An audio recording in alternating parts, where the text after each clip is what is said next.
Be sure and tell them Large Marge sent ya.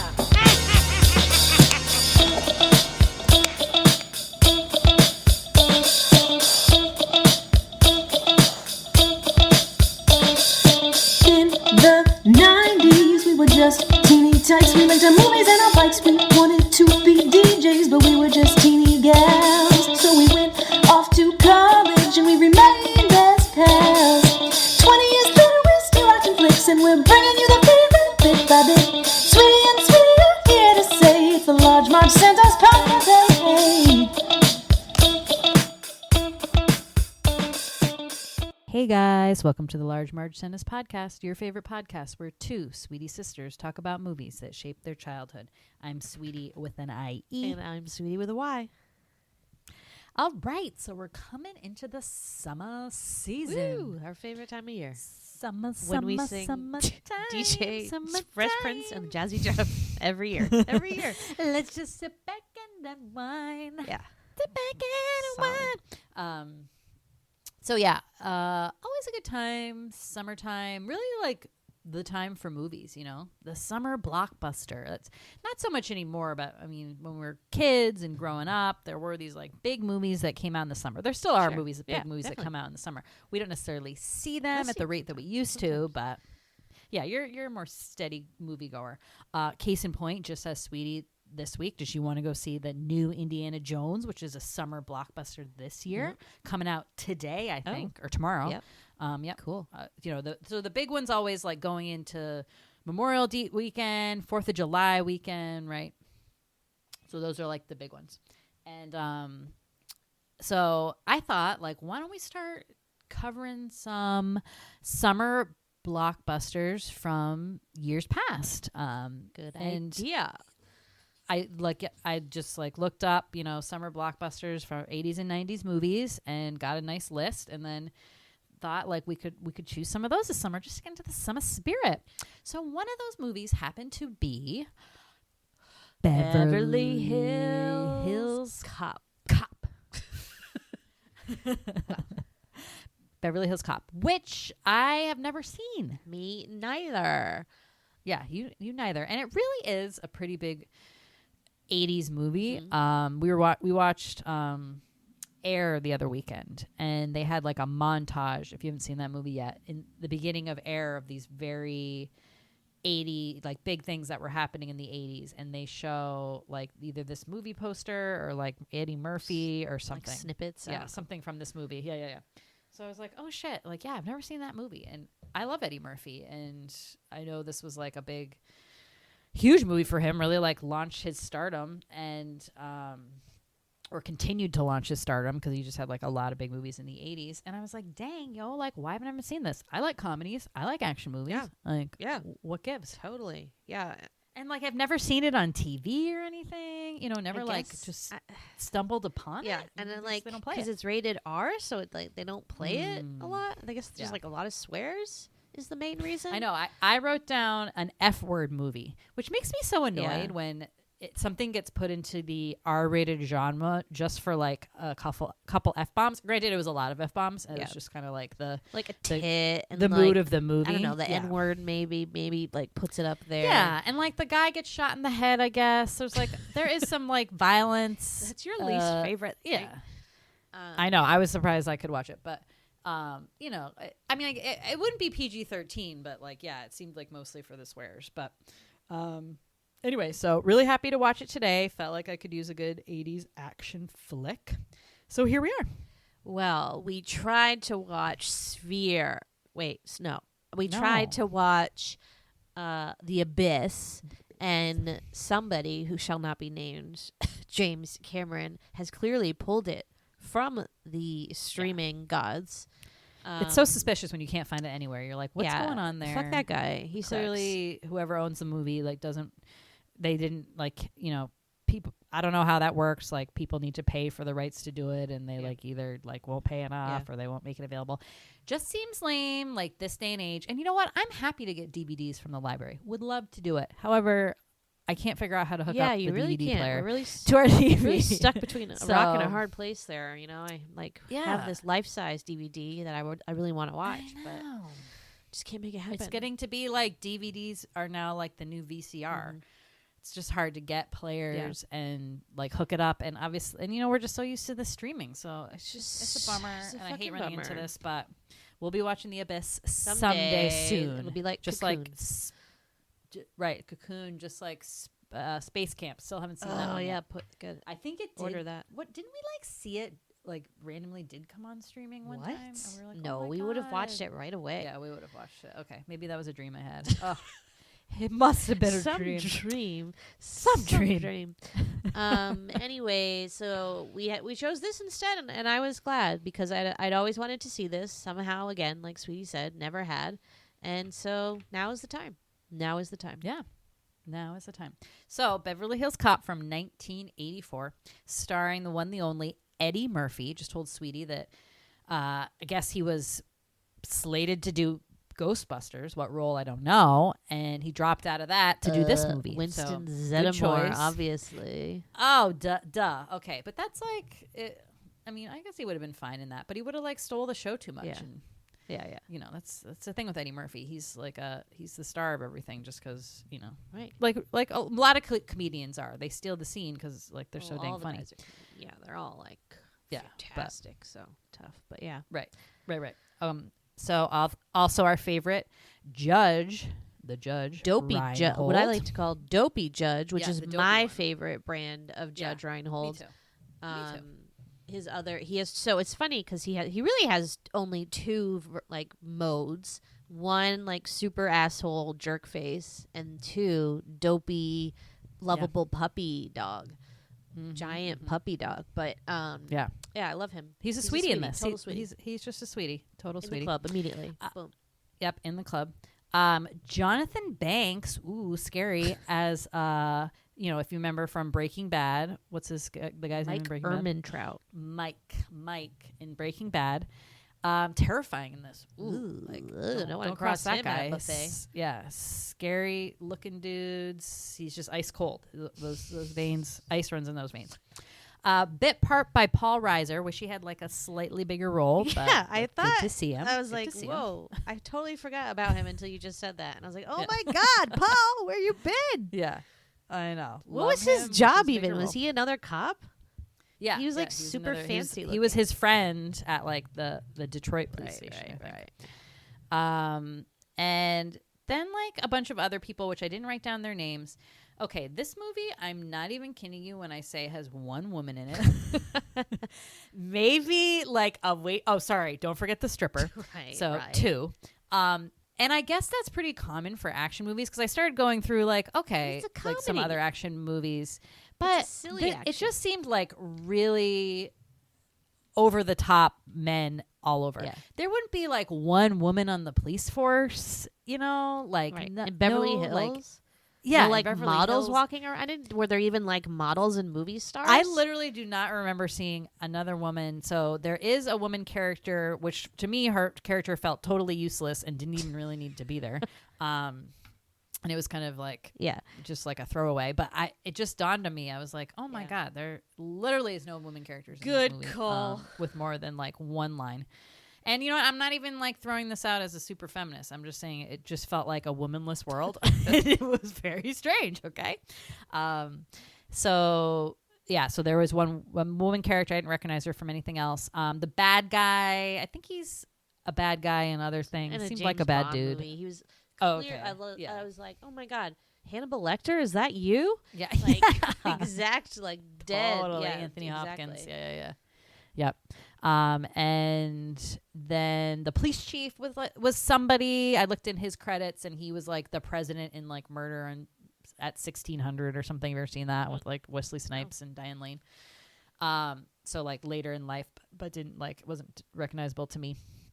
And so the only other two people were Bronson Pinchot as hilarious precursor to what would be really his bulky character on Perfect Strangers, as Sergio, the gallery like assistant. Oh my God, so funny. Like cracked up that scene when like Eddie Murphy meets him for the first time and he was like making espressos with like a little bit of lemon. Oh man.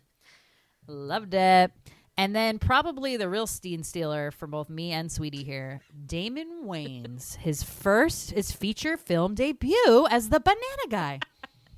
As the little gay banana guy at Little the gay hotel. banana guy. So random. I was like, is this happening? And then I was like, wait. Yeah. I was like, which Wayans brother is this? And I had to like look it up. I was for certain it was Marlon. And I was like, wait, Wow. but I knew it was. See, I always do this. I'm like, the one that was in Earth Girls Are Easy, but I can't remember if that's.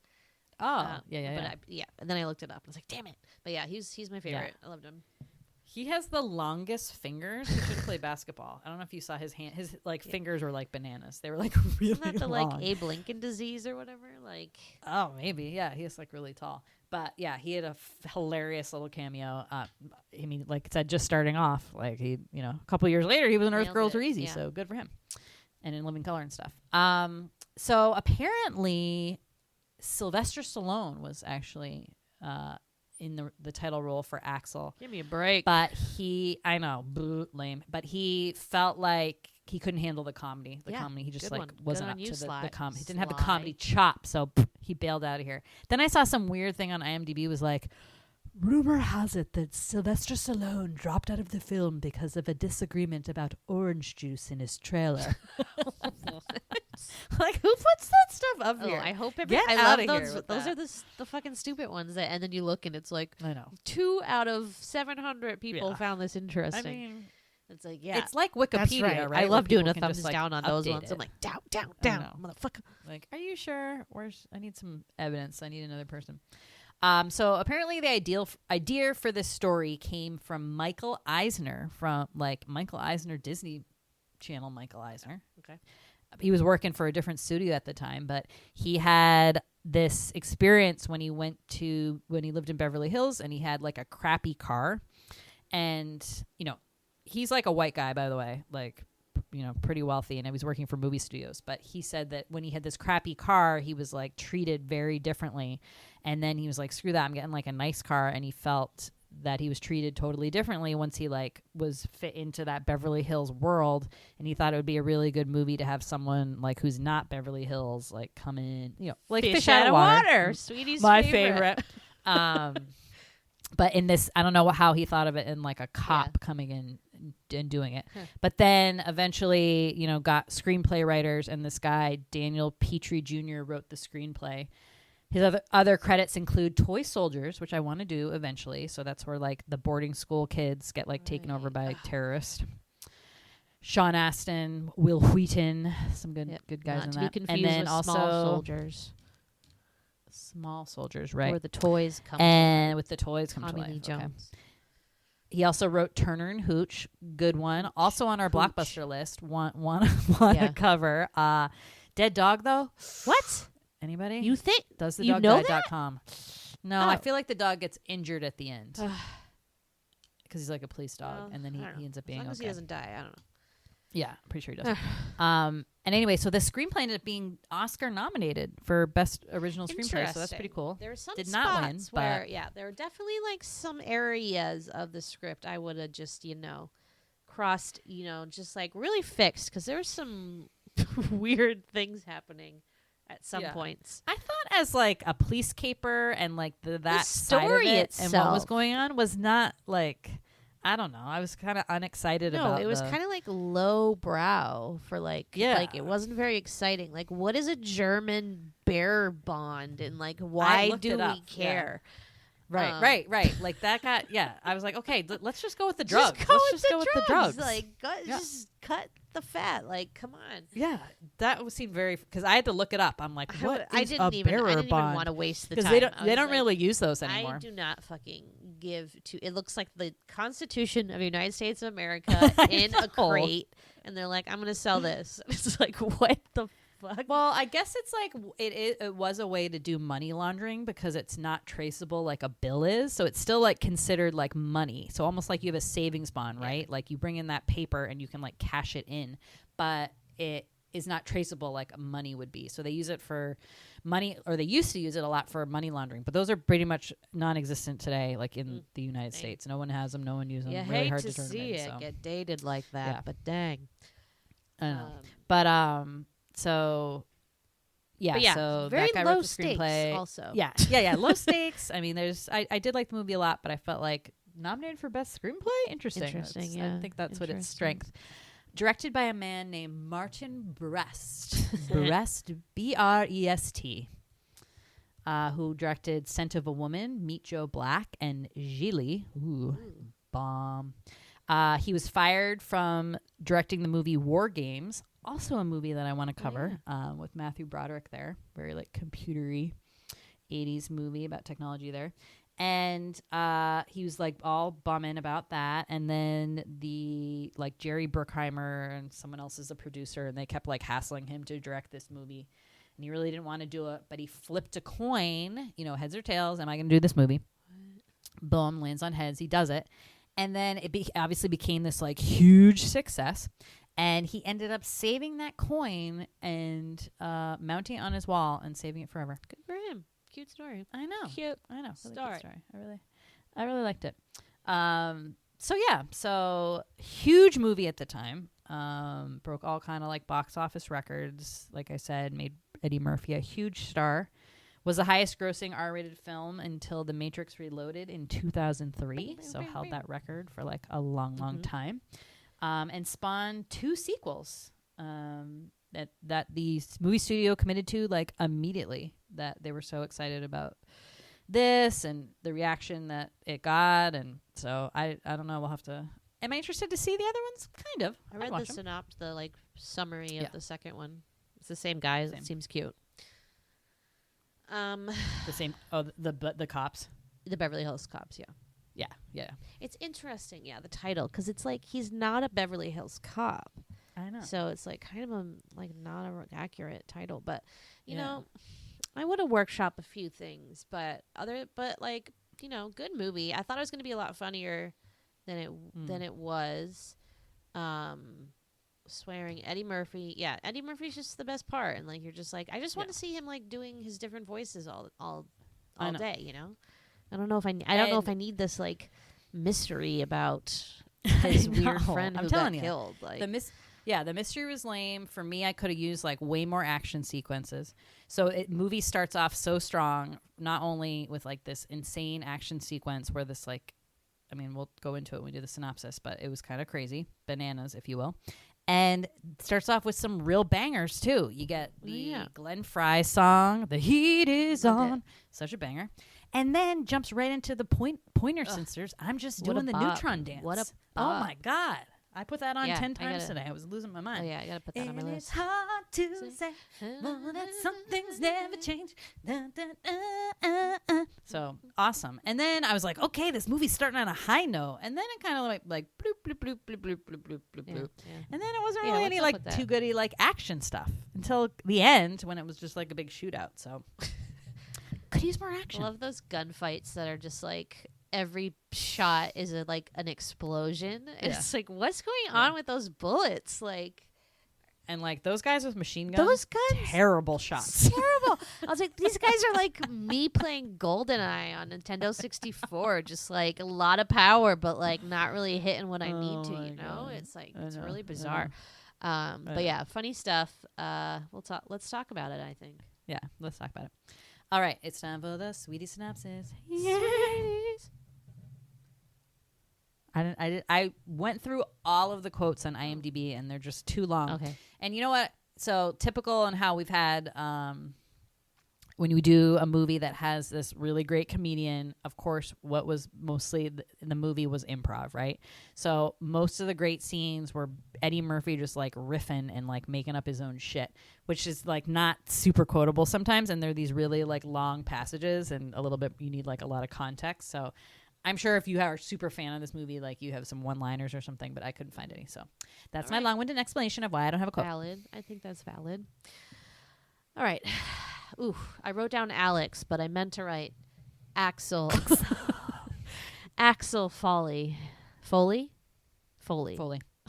I wrote all these words down, and now I'm like reading them back, and I'm like, is it this way? Is it tomato or tomato? I'm like really confused all of a sudden. Okay, anyways, Alex Foley. Axel. Oh my God! What are you? What are you is mixing up the letters? Axel. I gotta He's cool. His name's I gotta Axel. Okay. cross it out of my notebook and write it the right way because I keep looking at it. Okay. Is it like Axel Rose or like Axel like Yeah. on a car? It's spelled the same, right? Yeah. I don't know. I always mix it up. Or is it like the triple axel? That spelling different. Very confusing. Oh, Anyways. interesting. Axel's a Detroit cop. Pretty much epitome of street smarts. Street wise, as you may say. He doesn't do things by the book.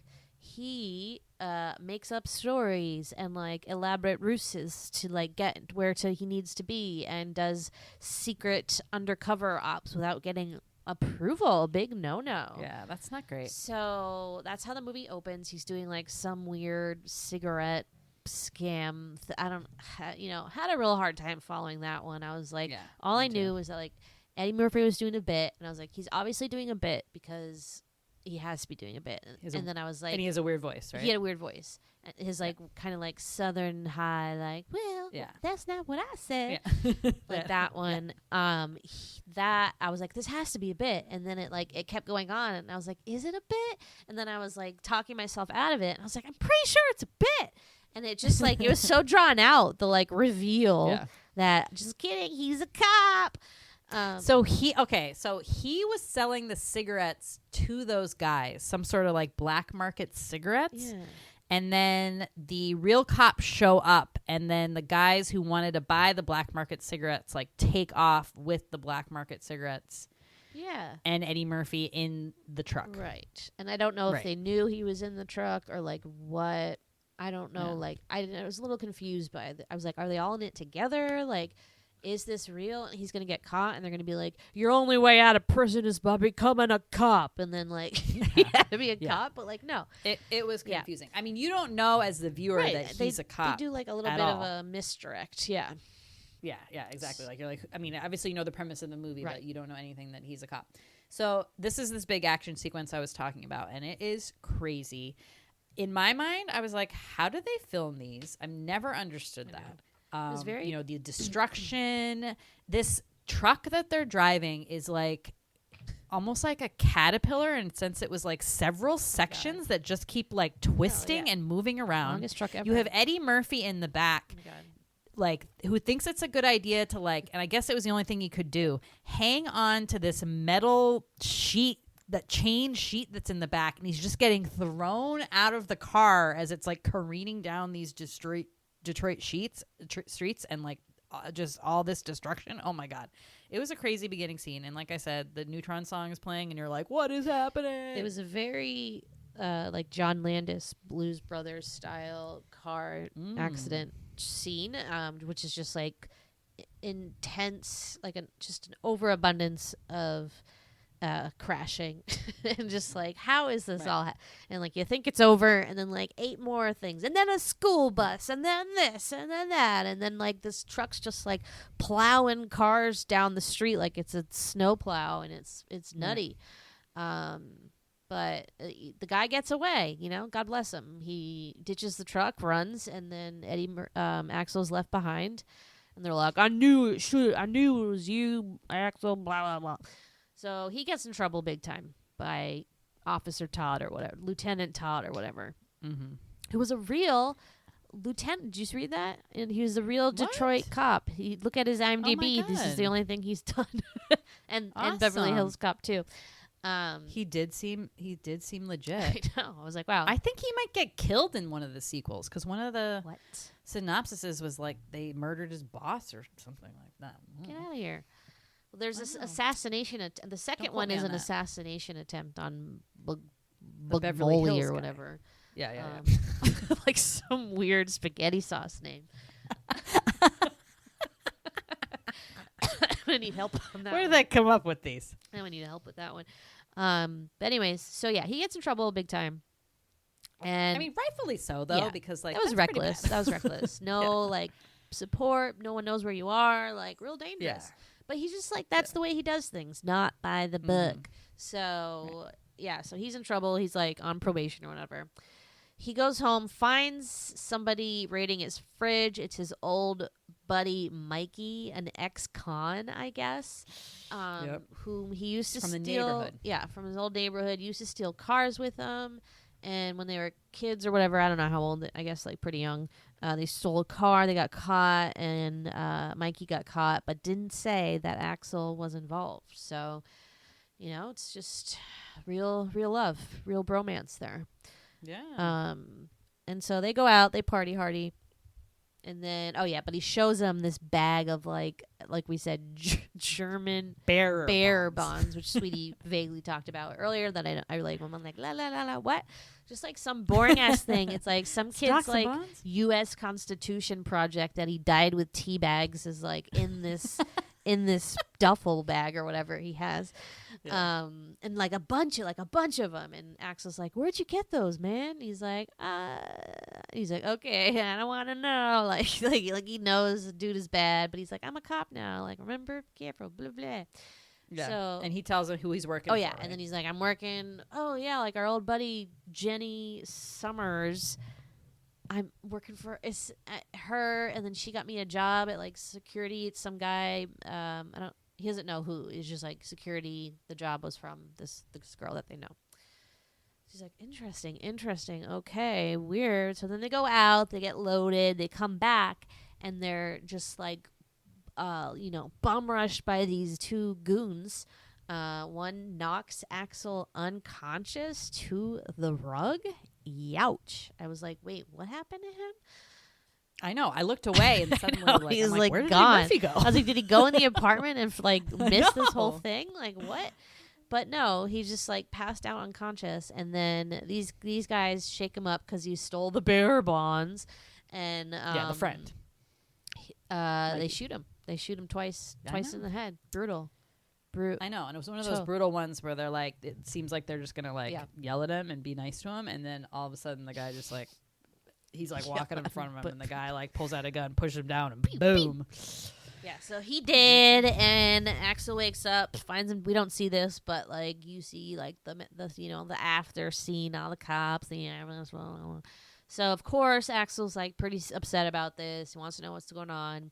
Asked to be put on the case, but if you watch police shows, or like any common sense, you can't work on something that you have this conflict with. What do they call that? A conflict of interest. Thank you. Yeah. So clear conflict of interest. And he's like, "No, man, you can't." He's like, "Fine." He's like, "Well, how about if I take 2 weeks vacation?" And he's like, "Yeah, do that. Get some rest." But like kind of like with like, don't do anything stupid. But he's like knows that he's going to. So his friend Mikey, by the way, had come from Beverly Hills. Is the other thing I forgot. So first thing Axel does is drives in his like old car from Detroit to LA. No big deal. I don't know how long of a drive that is. Doesn't seem that fun. Surprised his car made it, but I don't know. Old cars probably run forever. Old cars, yeah.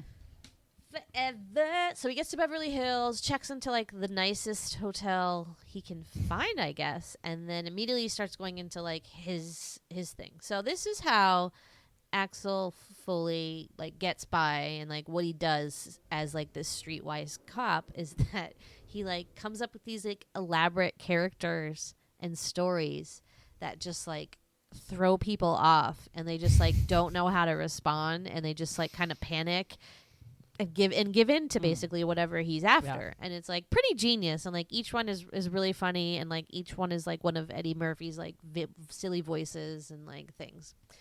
So yeah, for the hotel one, he pretends he's doing a story on Michael Jackson, and he like does this whole one of those classic like starts kind of soft and then like really builds up, like a very like Steve Martin kind of like explosion.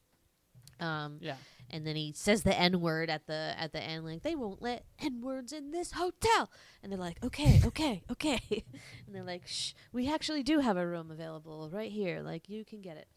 So he gets in, and I don't know, like, what his end game was. Like, what was his long game here? Like, if he knew he couldn't really afford this hotel, why was he going to... He knew that they would eventually comp it? Like, I don't know. No, I don't think so. I mean, he could like kind of afford it. So it ended up being $235 a night, and he kind of freaks out about that. So they give him a suite because he made this like huge to do, and at like a regular room price. So they're like, okay, that's $235 a night, and he's like, his mouth like jaw drops, and in today's dollars that would be $630. So okay, that's like pretty decent amount, and he's staying there for. I mean, how long was the timeline of this movie? Do you think? Couple days. Yeah, he only has like 2 outfits. I feel like So I feel like it was only a couple days.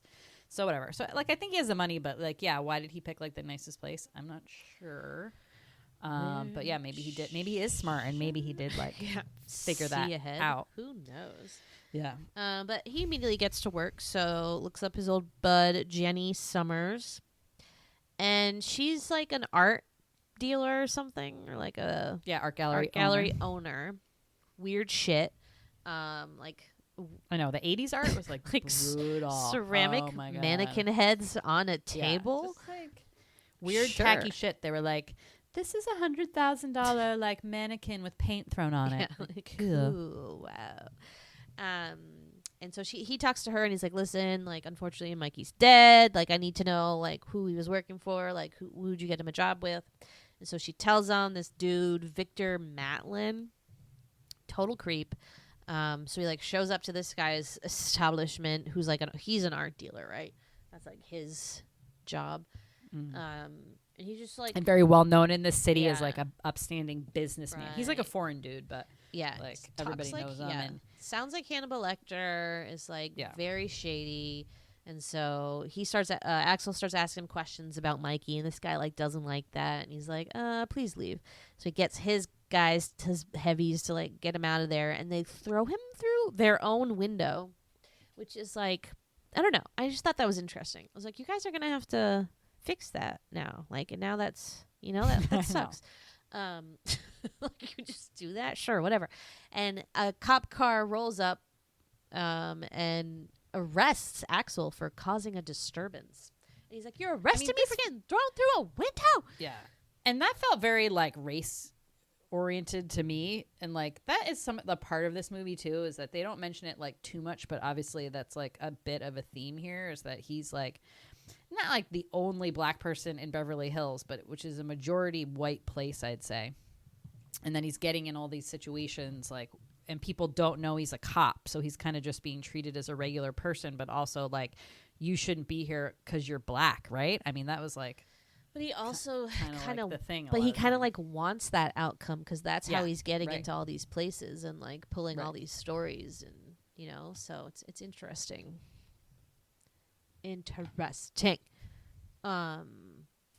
Yeah, so gets thrown out. Yeah, they arrest him, take him to the Beverly Hills police station, which is very nice. It's like the school from Clueless. It's like gorgeous. It probably is the same outside. But all these cops in Beverly Hills go by the book. So they're following all the rules. They're not about lying. They're not about like whatever.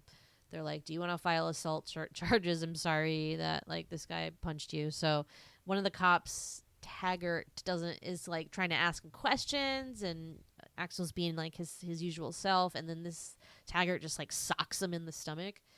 And then that's like, and then the big boss comes. Yeah, and they know he's a cop now, right, so right. like they do the check, and like he is a cop. He still got arrested. He still has to like make bail, but they're like, "Why are you here?" and stuff like that. And then the big boss cop does talk to his boss in Detroit, and he told him like the situation, and he's like, "If we hear that you're here about that case, like you're gonna lose your job." So he just has to say, "I'm on vacation. I'm on vacation. I'm not here doing anything. Just minding my own business. I walked by that place and I wanted to use the bath. I thought the bathroom would be nice, so I went in there and they threw me out the window." What happens if you get thrown out of a car? Is that considered jaywalking? Funny bit. It was a funny bit. All right. So then this lieutenant, whatever, they send him on his way. They escort him like back out, whatever. And then the two cops, they sick on him. So Taggart and Rosewood, who is Judge Reinhold, get assigned to like follow him basically and like see what he's up to. And so Axel's not fooled, like knows there's a tail on him, loses him, has all these like funny tricks to get rid of him. He and his friend, who's like totally platonic friend, by the way. What is her name? Jenny, old Jenny from the block. Yeah, that was interesting. They didn't try to like give them a sexual relationship at all. I don't know if it was because it was like the race thing again, or it's like a movie with like no romance. No. It's pretty cool. It's interesting because like she could have easily been black, Mikey could have been black, and it was interesting they made that choice to make. It was just like such a weird, like, how do these three get together? Right. Why were they? What neighborhood did they live in all together? Like, so I don't know. 8 Mile. Apparently. And so where are we? So banana. So they stakeout. They're doing the stakeout. he makes bail. They go back to the hotel. The banana scene happens. So this is like a really funny scene when he knows that they're outside the hotel, like staking out, ready for him to go, following him wherever. And he calls room service and asks them to bring like late supper, they call it, to the car to distract them. And then he goes and gets a couple bananas from the buffet and sticks it into their exhaust pipe so that when they see him leave, the car won't be able to start. And, I was dubious about this. I'm like, does that trick really work? Because, like, what? It's like a banana. Like, what's the deal? And I Googled it, guys. Mythbusters. Here it is. That is what happens if you put really anything in your tailpipe. And as Sweetie said, it usually is a potato. We've seen that maybe in other movies or. Well, you just need one. You TV just stick it in there whatever. usually.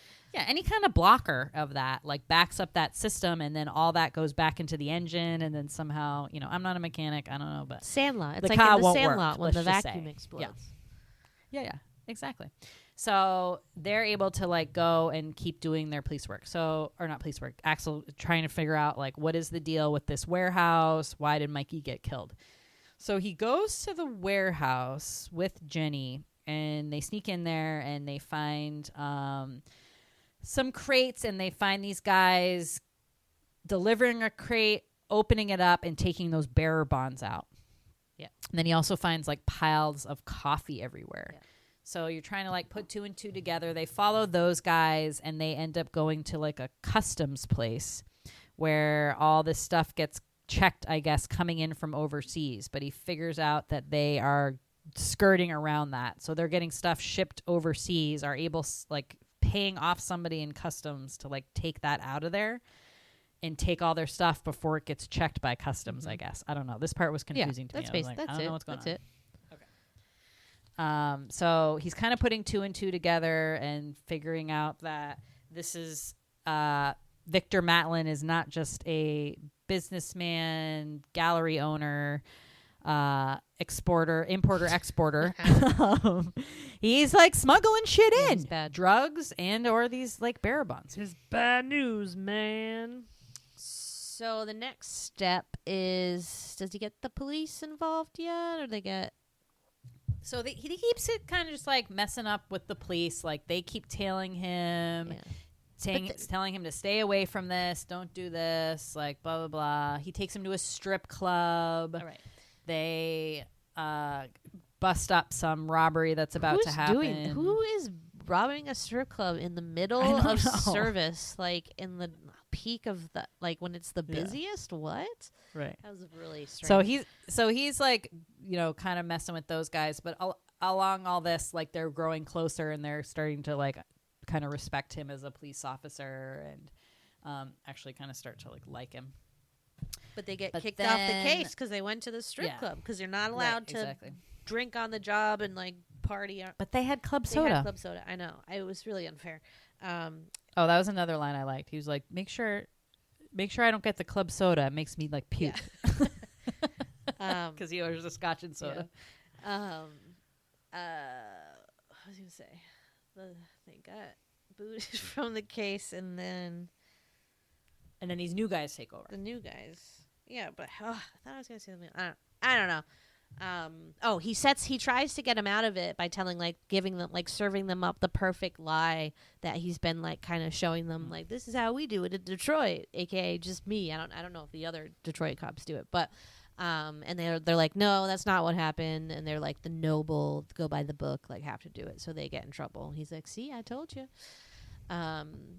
So now the new cops, one is black, and I thought that was funny. That scene.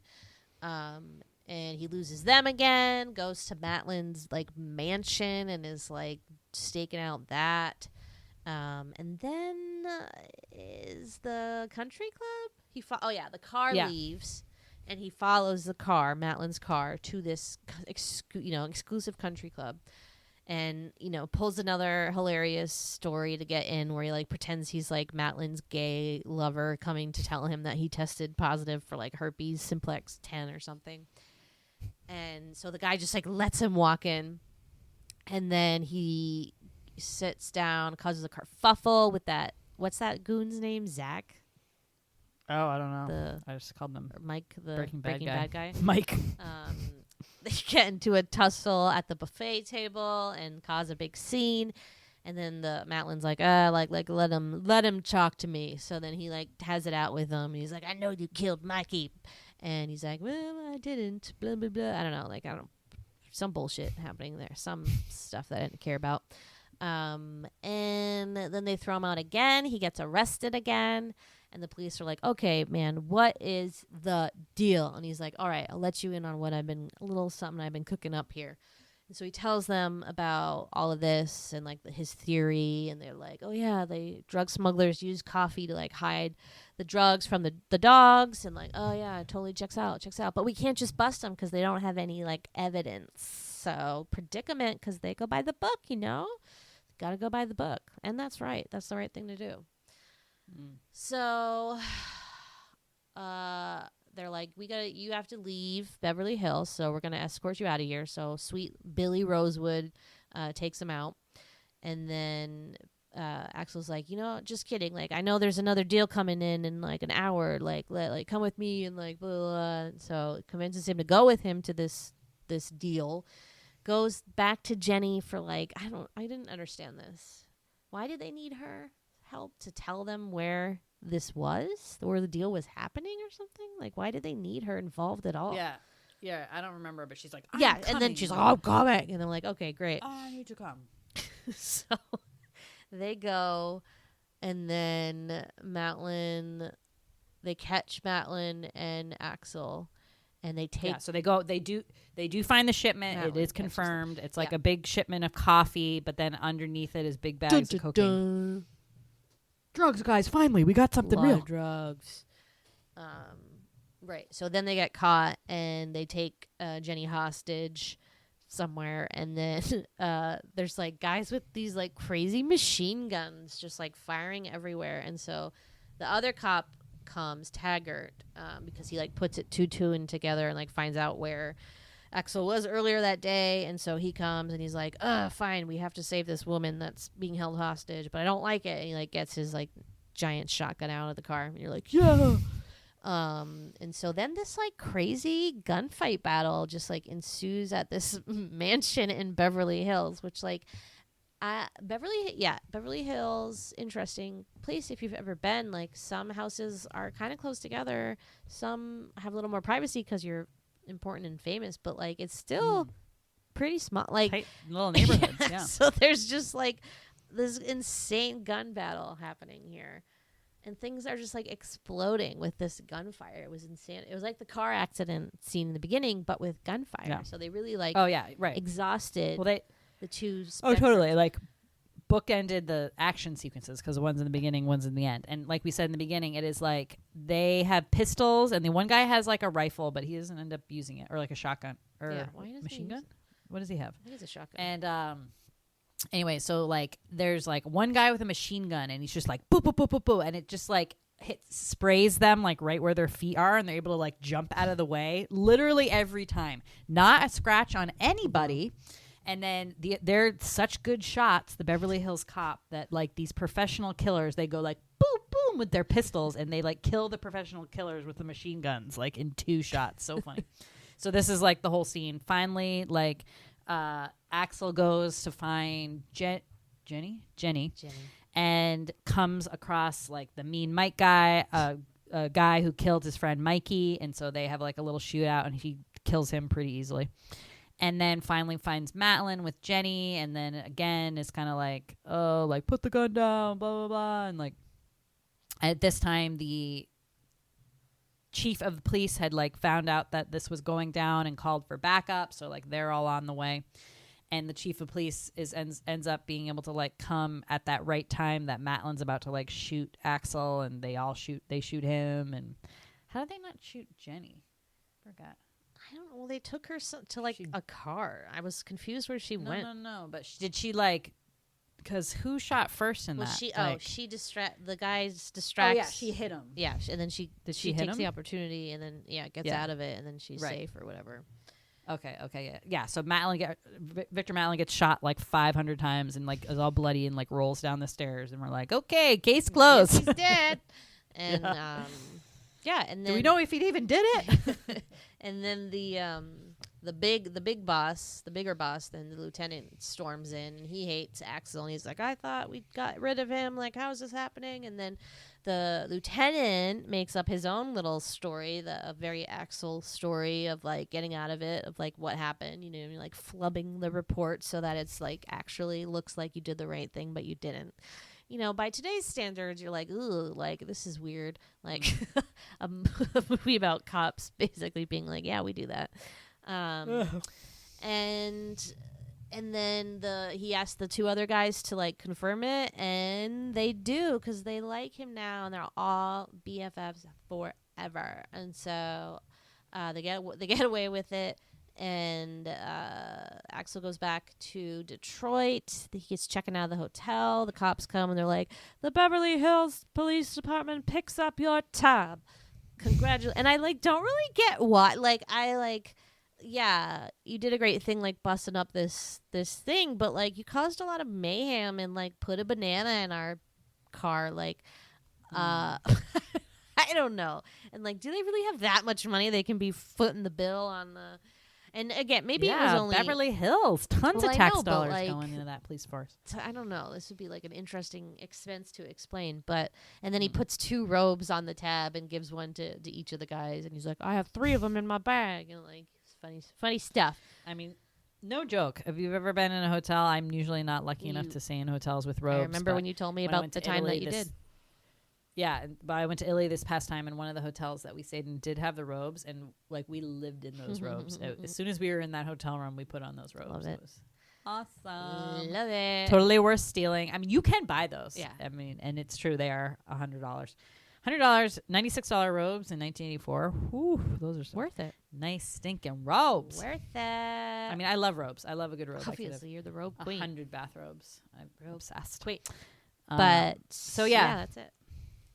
And then he says goodbye to the guys, and then again, kind of the same theme. He's like, "Hey, are you guys gonna follow me out of town?" And they're like, "You bet." And I'm like, "Well, I want to stop and get a drink." And then at the first, they're like, "No, we can't. We're on duty." And then the kind of guy who's the real by the book cop, Haggart, is like, "You know what? Like, one drink isn't gonna kill us."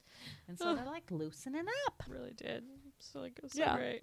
They're all friends now. So I guess those two are in the next sequel. That little thing continues. And, this is like in that buddy cop genre, which, I always confuse this movie with the movie 48 Hours. I don't know if you did said too. that before, and I'm Another always like, I've never heard of that. Buddy cop movie, but Eddie Murphy's not a cop in that. I guess he's like a criminal that Nick Nolte busts out of jail to help him catch like some killer or something like that. Isn't that also the plot of Blue Streak? No, is it? And then there's the sequel is called Another 48 Hours. And what are other ones? Lethal Weapon. Okay, have I really seen that one? That. Like, I don't know. These were just like a watch of that. Very adult. These are all over. Yeah, like all over the 80s though too. But we never saw Buddy them. Cop. We didn't watch like dirty. Not that this was dirty, but like I guess this wouldn't have been on our radar as a movie Buddy cop, not our genre. No, Hate not to our say genre. it, like we've just pointed out, not a woman genre Not a because woman there's no genre. women in them. Yeah, and I'm just thinking now, saying it out loud, really men's shit. that like probably the reason why all those people were white is because Sylvester Stallone was going to be in it. Yeah, and they had already right. casted him.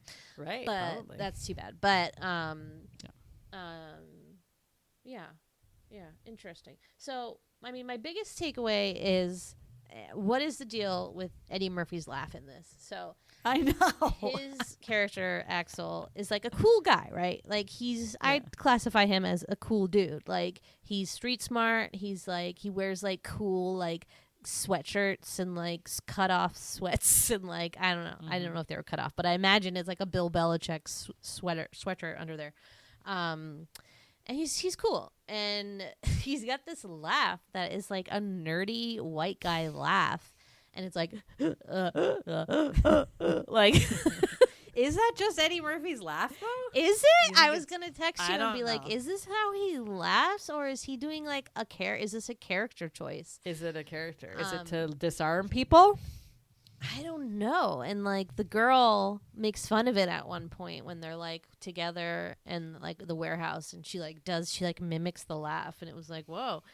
So I don't know. I just got a real kick out of that. I was like, what is the deal? I was very distracted by that.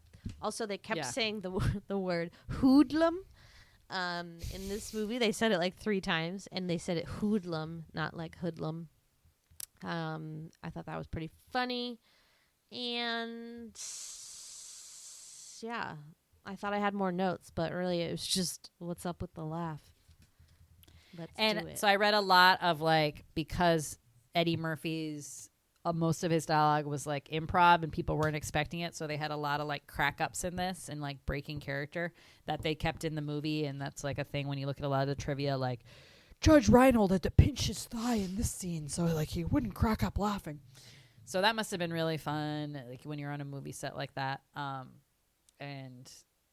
and you get to do that too. And also just like the brilliance of comedians like that just can like whip up that shit. Like, you know, we talked about this with like Robin Williams all the time. Like all of his movies are like all improvisation that he just like makes up, and it's so much, and they just end up using like a quarter of it because they just have all this like content that they provide, which is just like the amazing thing about comedians. And I like really, you know, and again, we talk about comedians being these great actors, and they turn out to be great actors. And, you know, Eddie Murphy did a lot of comedies like this and like these action movies, and then went into Coming to America and like The Nutty Professor and like all those ones. And then if you remember, like he then had this like dramatic turn with like Dreamgirls, and he won the Oscar like for that supporting actor role of that like kind of washed up singer guy. And, you know, he is a great actor, just like Robin Williams too, is that like those guys, like, and I was thinking about this in the shower today of all places.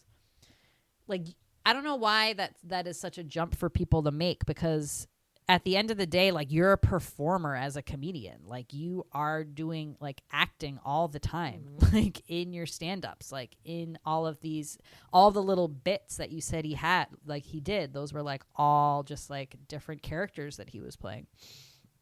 And like, so it shouldn't be a shock that these comedians are like these amazing actors, and then when they do a dramatic one, they like totally kill it, because really it's like the best kind of acting. Well, it's interesting because like to do a drama, you don't have to be something, right? You're kind of just like playing life. And comedy, you have to be funny or it's not comedy. And so it's much harder to do the comedy than it is to do the drama, and people always forget that. And so I think it's much more like it's clear, like and Jim Carrey, same thing, like, you know, he's a very funny guy, especially a guy who can like improv, is probably going to be good at drama, really. Not every comedian is, but like, No. if you're a great comedian, chances are you're going to be pretty good at drama. Whereas if you're a good dramatic actor, there's pretty rare that they're also funny. They're there, but it's rare. But so yeah, it's the magic combo, you know? Yeah. There's also a lot in the trivia about Eddie Murphy and like drinking coffee, and a lot of the scenes when he was like really going at it and like wired up was like, I guess he didn't drink coffee and like never did drugs or anything like that. And he like, because the shoots were kind of demanding and you're in a movie suit and you're getting kind of tired, he did have coffee like sometimes, and he would be like totally off the wall. And they were like, in this scene, like Eddie Murphy had a cup of coffee before, and you can see his eyes are like dilated, and he's totally wired. It's like what would happen if I drank coffee. Right. That's funny. Like, He lean never did into the drugs. coffee. That's interesting. I Yeah. just assumed he I mean, did. I'm pretty sure that's what he said, but Well, if that's what he said, then it must be true. why is it when you put why is Eddie is like you showed me this today? Why is Eddie Izzard's name under his photo? They fucked it up. Google it's when you put it in, and they have that banner at the top that's like, here's who's in this movie, and under Eddie Murphy's picture it says Eddie Izzard, Axel Foley. Axel Foley. Yeah, he said he's on the record saying he never did drugs, in his career as a stand-up, and obviously coming of age in the 80s like that, obviously offered drugs so unusual numerous amount of times, and he never took them. Wow, good for you, Eddie. And he said he was just really lucky that he just never got tempted by that, because obviously comedians tend to have these like dark lives sometimes. A lot of people's comedians' downfalls found in drugs. Yeah. Is in drugs, right? Because they have comedy to kind of help them through and Dull the or pain. shields what all their sadness is, and then they turn to the drugs and the booze. So Bummer. go Eddie. Yeah. What's Eddie up to now? I saw like these photos of what I want to say some kind of reboot to this, and I hope it's not true. I'm sure it is, because everything's rebooted. I don't know. All right. Anything else that we've missed? I feel like we did a lot of of the thoughts up front, which is an interesting new tactic we've deployed. Beverly Hills Cop 4 coming to you. He did Coming to America again or whatever, and so we watched that. It's called Beverly Hills Cop Axel Foley. Currently in post-production and not expected to hit Netflix until 2024. Looks like a lot of the cast is returning because they're all alive. Good. Cool. Great. As well as Joseph Gordon-Levitt. Oh my Awesome. gosh. Interesting. Eddie Murphy returned in Beverly Hills Cop remake leaks. Whoa. Sorry. Embarrassing. Edit that out.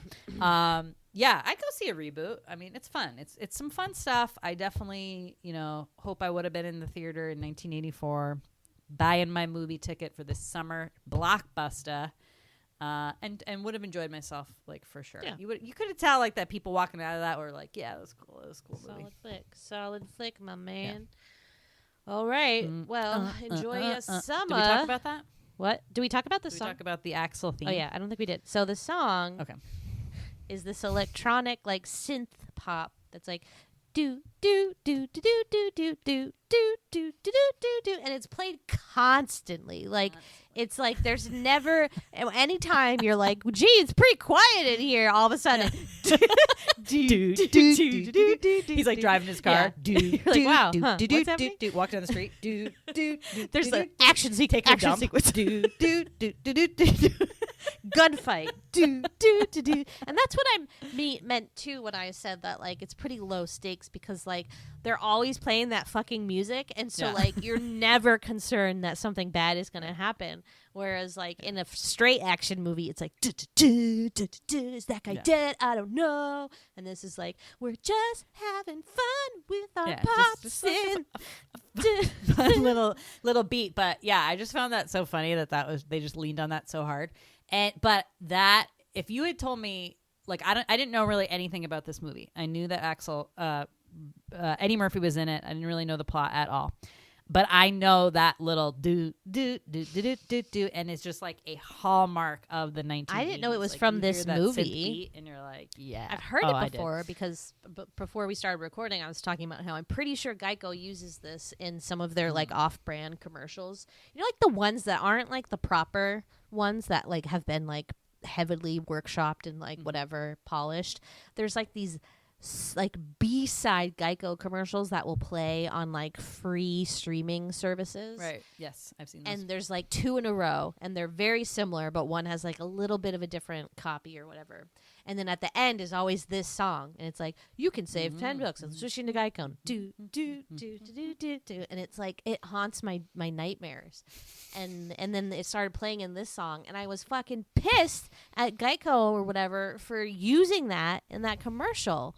When like I would take some like a theme that's like pretty important to that franchise and to just like, wow, I hope they made a lot of money by selling that. It's like some German dude. I hope he had a good person. I'm gonna research that, but he's still living off of it. I mean, I wish I had a theme. yeah. Everything that I did had like a little music cue, but so one. just like totally Someone will do one for us. I know, that would be amazing. But super enjoyable, had a great time, I laughed, I cried. Oh, that was the other thing. So it was like low stakes like you were saying, but then when he gets shot at the end, you only get shot in like the shoulder, the arm, but I was like a flesh wound. Yeah, it really was. But at first I was like, whoa. I think I said it out loud. I was like, whoa. I mean, he's not going to die because he's in the sequels. But I was a little bit, I was shook. Wow. I was like, no. Like, all the bullets were just bouncing all around him all the other times. And the other time, like when they're about, like Victor Matlin goes away with Jenny and then they leave his like goons to kill Axel. Definitely one of those scenes when you're like, what are you doing? Pull out a gun and fucking shoot him. What are you doing? They're like teasing him. They're like punching him in the stomach. I'm like, you wouldn't just shoot him and get it over. You know that guy's a wily guy. Like, I just love that in movies when they're like, oh yeah, we're just gonna keep you alive for like as long as possible so your backup can get here and your friend can save you. Yeah, it's really strange. It is strange. I don't really get it. Totally kooky. Don't really get it at all. Anyways, yeah. Signing off. That's going to be in my head for the rest of my life. Yeah, it's too bad. Oh my god. You can find us on Instagram at Large Marge Sent Us. Thank you, as always, for listening. Bye. Bye.